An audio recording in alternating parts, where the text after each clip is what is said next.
নাতিরে নিয়ে আসছে মিষ্টি আলু লাগানোর জন্য। প্রিয় বড় ভাই মোতালেব ভাই মিষ্টি আলুর লত লাগাচ্ছে, কালের বিবর্তনে হারিয়ে যাচ্ছে। এই যে আমি জমিনটা দেখাচ্ছি, যে আগে যেগুলো লাগিয়েছে সেগুলো মাশাআল্লাহ ভালো। মোতালেব ভাই, যে মিষ্টি আলুর লতগুলো এখন লাগাচ্ছ, কত মাস পর মিষ্টি আলুর ফলন দিবে? 2 মাস 3 মাস 2.5 মাস। আচ্ছা, আগে তো দেখতাম যে সবার বাড়ি বাড়ি দেখা যেত, চকে দেখা যেত, এখন দেখা যায় না কেন ভাই? এখন লাগাই কম করে লাগাই। লাগানোর নিয়মটা কিভাবে? এখন লাগাইতেছি না, আবার পরে তুললে আবার ওই ছইয়া আবার লাগাবো, একটু দেখা করে নিয়ে আবার লাগাবো। এখন যে এখানে লাগাচ্ছ এখানে হবে না মিষ্টি আলু? হ্যাঁ না, এখন হচ্ছে না, আবার অন্যবার নিয়ে লাগাবো। অল্প হয় না? অল্প অল্প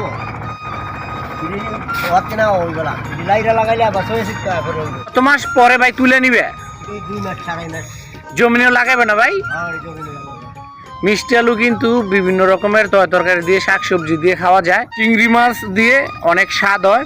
মিষ্টি আলু অনেক সুস্বাদু একটা ফল এবং খুবই ভালো লাগে, এবং পোড়া দিয়ে খাওয়া যায় মাটির চুলায়, অসাধারণ অন্যরকম স্বাদ হয়, এবং সিদ্ধ করে খাওয়া যায়। মিষ্টি আলু আমার খুব ব্যক্তিগত ফেভারিট। আপনারা সবাই মিষ্টি আলু লাগান, মিষ্টি আলুর ফলন যেন সারা বাংলাদেশে ভালো হয়। সবাই ভালো থাকবেন, আবার দেখা হবে নতুন কোনো ভিডিও নিয়ে। আজকে এই পর্যন্তই।